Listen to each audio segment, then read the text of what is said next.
Students, welcome back in my class. आज हम लोग बात करने वाले हैं numericals about density of a unit cell, जिसमें हम लोग सबसे पहले डेंसिटी के लिए क्या फॉर्मूला होता है इस बारे में बात करेंगे, उसको हम लोग किस तरीके से फाइंड आउट करते हैं इस बारे में बात करेंगे, और उसके बाद हम लोग किस तरीके से डेंसिटी के ऊपर न्यूमेरिकल्स आते हैं बोर्ड्स एग्जाम्स में, और साथ ही कॉम्पिटिटिव एग्जाम्स में किस तरीके से क्वेश्चन पूछे जाते हैं, इन सब बातों के बारे में भी हम लोग आज इस वीडियो के अंदर डिस्कशन करने वाले हैं। तो चलिए स्टार्ट करते हैं पहले फॉर्मूला ऑफ डेंसिटी से।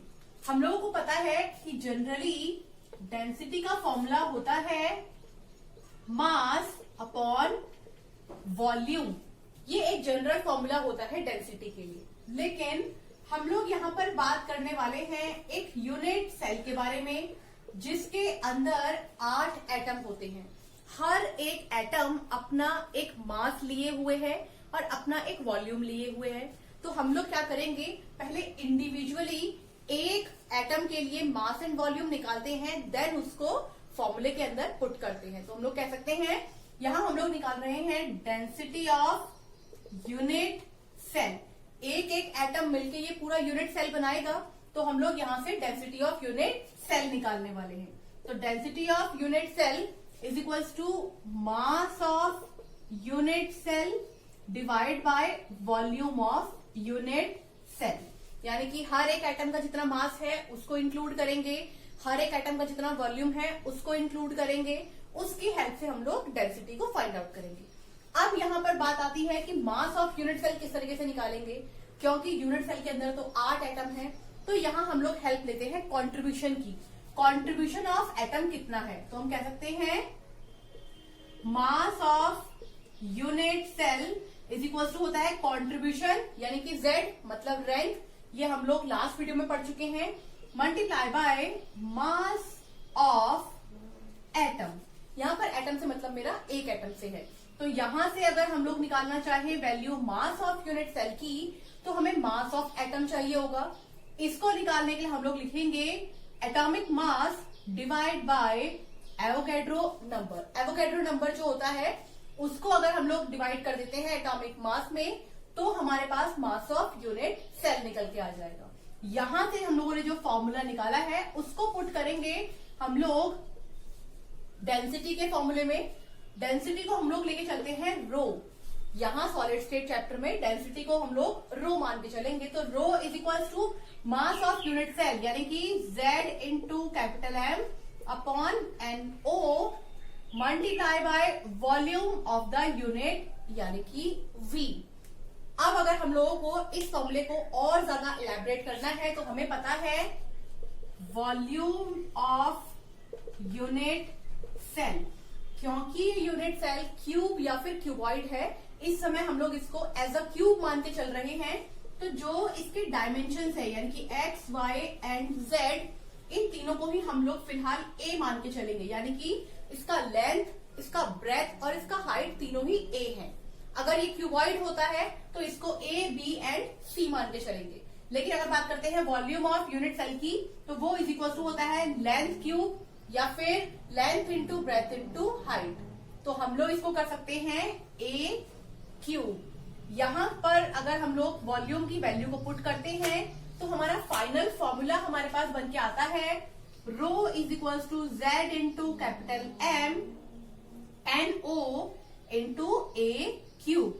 ये बन जाएगा हमारा formula for the density of unit cell. यहां पर अगर बात करते हैं हम लोग वैल्यूज की, रो है डेंसिटी, Z है रैंक, कैपिटल M है मोलर मास, NO है एवोगैड्रो नंबर, जिसकी वैल्यू होती है 6.022 10 to the power 23 एटम्स या फिर मॉलिक्यूल्स या फिर आयंस, जो भी उस समय हम लोगों को क्वेश्चन में गिवन होगा। और A यहाँ पर हमारा है कोई भी एक डायमेंशन, लेंथ, ब्रेथ या फिर हाइट, अगर डिफरेंट होंगी तो A into B into C लिखा जाएगा, अगर सेम होंगी तो यहाँ पर A का क्यूब लिखा जाएगा। अब हम लोग इस फॉर्मूले के ऊपर कुछ न्यूमेरिकल ट्राई करते हैं। अगर हम लोग बात करते हैं न्यूमेरिकल्स की, तो डेंसिटी के क्वेश्चन में जनरली न्यूमेरिकल जो आता है वो एक आएगा कि डेंसिटी फाइंड आउट करो किसी भी एक यूनिट सेल के लिए क्या है। दूसरा, उस यूनिट सेल की रैंक बताइए। रैंक डायरेक्टली ना पूछ के वो हम लोगों से बोलते हैं कि आप ये बताइए कि इस यूनिट सेल का स्ट्रक्चर क्या होगा। Either it is FCC, either it is BCC, it is ECP. तो यहाँ पर हम लोगों को अगर बोला जाए कि स्ट्रक्चर बताइए, तो इन शॉर्ट में वो हम लोगों को बोल रहे हैं कि रैंक फाइंड आउट कीजिए कि क्या होता है। और साथ ही कभी यहाँ पर क्वेश्चन आ जाता है हमारा कि सिंगल एज लेंथ, हम लोगों ने यहाँ फॉर्मूले में ए क्यूब लिखा था, तो वो ए की वैल्यू फाइंड आउट करवाना चाहते हैं आपसे कि वो क्या है। तो ऐसे ही कुछ क्वेश्चंस को हम लोग यहाँ पर डिस्कस करने वाले हैं, जिनमें क्वेश्चन नंबर 1 है methane crystallise in a cubic lattice with edge length. Edge length हम लोगों ने अभी बात की थी। एज लेंथ यहाँ पर मानी जाएगी ये एक सेल के लिए, तो क्योंकि यहाँ पर हम लोग यूनिट सेल की बात कर रहे हैं, इस सबको हम लोग ए मान के चलेंगे। हम कह सकते हैं एज लेंथ यानी कि ए की बात कर रहे हैं। तो यहाँ पर वैल्यू हो जाएगी 0.589 नैनोमीटर। अब हम लोग यहाँ पर इसको चेंज कर लेते हैं कि हमें पता है कि 1 नैनोमीटर 10⁻⁹ मीटर के इक्वल होता है। अगर 1 नैनोमीटर इतना मीटर के इक्वल है तो 0.589 नैनोमीटर हो जाएगा 0.589 इंटू 10⁻⁹ मीटर के इक्वल। अब आप लोगों ने इसको आगे पढ़ना है।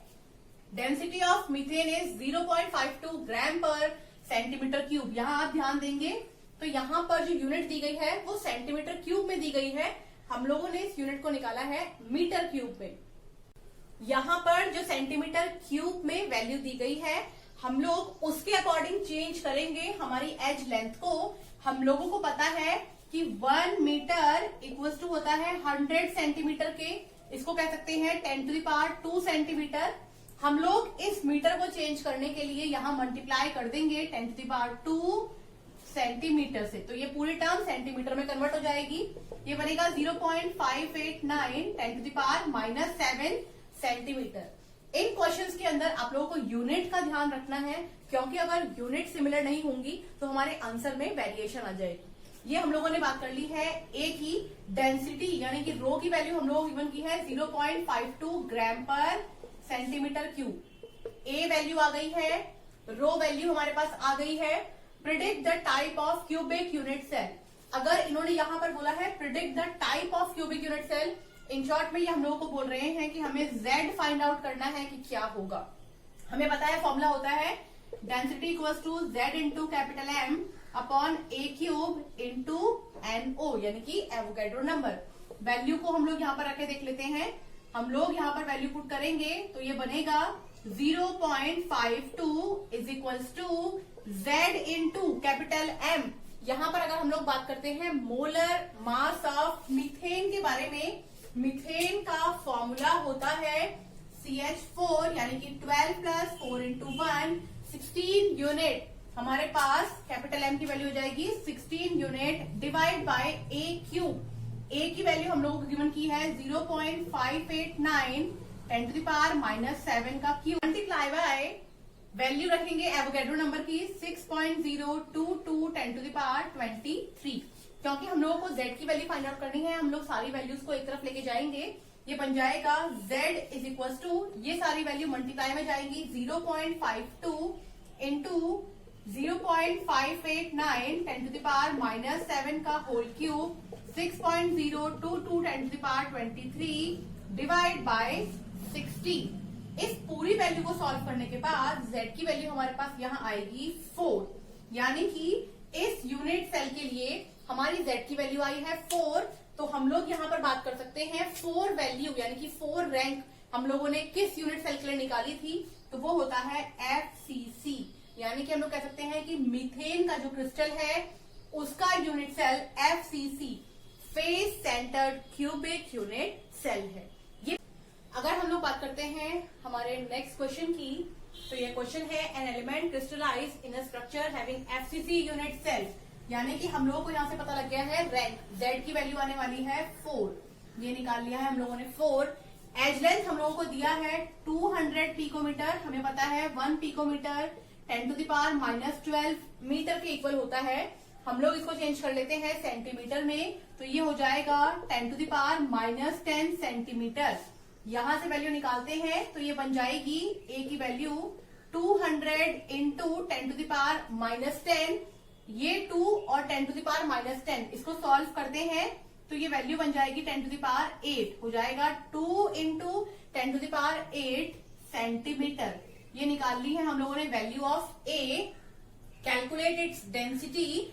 हम लोगों को रो फाइंड आउट करना है कि क्या है। अब इन्होंने यहाँ हम लोगों को डायरेक्टली कुछ भी नहीं दिया है, इन्होंने हम लोगों को गिवन वेट देकर छोड़ दिया है। तो हम लोग क्या कर सकते हैं, सबसे पहले हम लोग यहाँ पर mass of the unit cell निकाल सकते हैं। जो हम लोगों ने हम लोग मास ऑफ यूनिट सेल की, तो मास ऑफ यूनिट सेल हम लोग निकाल सकते हैं by the help of rank, यानी कि 4 जो वैल्यू हमें गिवन की है, मल्टीप्लाई बाय गिवन वेट हमको दिया है 200 ग्राम्स, डिवाइड बाय जो एटम हम लोगों को दिए गए हैं इस यूनिट सेल के लिए, वो है हम लोगों को given 24 into 10 to the power 23। हम लोग इस वैल्यू को डायरेक्टली ही हमारे फॉर्मूले में पुट करने वाले हैं। अब हम लोग बात कर लेते हैं फॉर्मूले की। तो rho is equal to Z into capital M upon A cube into N O, यानी कि एवोगैड्रो नंबर। हम लोगों ने जेड एम इस वैल्यू को और ए क्यूब इस वैल्यू को यहाँ पर रखना है। तो जेड इंटू एम की वैल्यू हो जाएगी 4 into 200 upon 24 10 to the power 23। हमने ये दो वैल्यू पुट कर दी है। ए क्यूब यानी कि volume of the unit cell, हम लोगों को यहाँ पर ए की वैल्यू दी है 2 इंटू 10 टू द पावर -8। हम लोग इस वैल्यू का क्यूब कर लेंगे, 2 इंटू 10 टू द पावर -8 का whole cube multiply by Avogadro number NO, यानी कि 6.022 10 टू द पावर 23। यहाँ पर इसको सॉल्व करके देख लेते हैं। ये हो जाएगा 4 इंटू 200 अपॉन, हम लोग इसको कैंसिल आउट करेंगे, 24 10 टू द पावर 23, 4 बन जा 4, 4 6 24 इंटू 2 की क्यूब है हमारे पास तो हो जाएगा 8, 10 टू द पावर -8 की क्यूब है हमारे पास हो जाएगा 8 3 24 माइनस में इंटू 6.022 10 टू द पावर 23। यहाँ पर हम लोग इन पूरी वैल्यू को अगर सॉल्व करते हैं तो हमारे पास रो की वैल्यू निकल के आने वाली है 41.66 ग्राम पर सेंटीमीटर क्यूब। यानी कि हम लोग कह सकते हैं कि इस क्यूबिक स्ट्रक्चर के लिए जो कि एफसीसी है, हमारी डेंसिटी की वैल्यू आई है 41.66 ग्राम पर सेंटीमीटर। अब हम लोग बात कर लेते हैं हमारे नेक्स्ट क्वेश्चन की। Calculate the number of atom in 100 grams, given weight दिया है 100 ग्राम्स इन एफसीसी क्रिस्टल, यानी कि Z अगेन हो जाएगा हमारा 4, क्योंकि एफसीसी के लिए रैंक की वैल्यू होती है 4, विद डेंसिटी। इस बार हम लोगों को डेंसिटी दी है 10.0 ग्राम पर सेंटीमीटर क्यूब। क्योंकि यहाँ पर डेंसिटी सेंटीमीटर में दी है तो हम लोग वैल्यूज को सेंटीमीटर में चेंज करेंगे। एंड एज लेंथ, यानी कि हम लोगों को ए की वैल्यू गिवन की है इन्होंने 200 picometre, again 1 picometre 10 to the power -12 metre के इक्वल होता है। अगर हम लोग इसको चेंज करना चाहें सेंटीमीटर में तो ये हो जाएगा 10 टू द पावर -10 सेंटीमीटर के इक्वल। यहां से हम लोग अभी वॉल्यूम निकाल लेते हैं। वॉल्यूम इज इक्वल टू हो जाएगा 200 10 टू द पावर -10 सेंटीमीटर, जिसको हम लोग चेंज कर सकते हैं। ये हो जाएगा V is equal to 2 into 10 to the power -8 centimetre. यहाँ अगर हम लोग बात करते हैं वॉल्यूम की, इसका क्यूब कर लेंगे, ये हो जाएगी value 8 into 10 to the power -24 centimetre. ये आ गई है हमारी वैल्यू वॉल्यूम के लिए। अब निकाल लेते हैं पहले हम लोग फॉर्मूले से कैपिटल M की वैल्यू। हमें पता है rho is equal to Z into capital M upon A cube into NA होता है, यानी कि एवोगैड्रो नंबर। हम लोगों को M की वैल्यू फाइंड आउट करनी है। हम लोग सारी वैल्यूज को एक तरफ लेके जाएंगे, फॉर्मूला बनेगा M is equal to rho into A cube into N0 upon में Z। यहाँ वैल्यूज को पुट कर देंगे, यहाँ से निकालते हैं वैल्यूज। तो M की वैल्यू हो जाएगी, रो दिया है 10.0 इंटू ए क्यूब की वैल्यू यानी कि वॉल्यूम की वैल्यू हम लोगों ने निकाली है 8 into 10 to the power -24, Avogadro number 6.022 10 to the power 23 divide by Z, यानी कि रैंक की वैल्यू आई है 4। इन वैल्यूज को सॉल्व करते हैं, M की वैल्यू आ जाएगी 12.044। अगर हम लोग बात करते हैं इस मास की तो हम लोग कह सकते हैं कि 12.044 ग्राम्स एटम कंटेन करते हैं 4.044 ग्राम्स मास कंटेन करता है 6.022 10⁻23 एटम्स, यानी कि इतने एटम 12.044 ग्राम्स के अंदर इतने एटम होते हैं। हम लोगों ने इस वैल्यू को एवोगैड्रो नंबर के इक्वल कर दिया है। हम लोगों को बोला गया है कि 100 ग्राम्स के अंदर कितने एटम आएंगे। हम लोग पहले निकाल लेते हैं यहाँ से 1 ग्राम के लिए।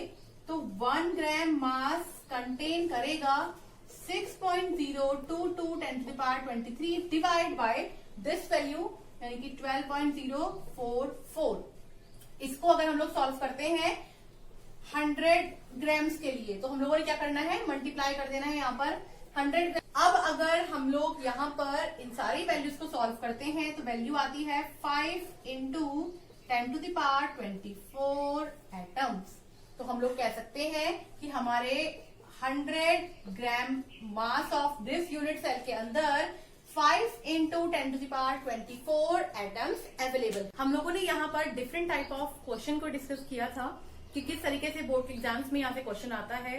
बोर्ड एग्जाम्स में 4 मार्क्स में और 2 मार्क्स में इस टॉपिक से क्वेश्चन जरूर ही आता है। यहाँ मैंने आप लोगों के लिए 2 क्वेश्चन लिखकर रखे हैं जिनको आप लोगों ने फाइंड आउट करना है। क्वेश्चन नंबर 1 है, an element crystallise in a structure having FCC unit cell, यानी कि यहाँ से Z की वैल्यू आ जाएगी 4 of edge length 200 picometre. Picometre को हम लोग चेंज कर लेंगे मीटर या फिर सेंटीमीटर के अंदर।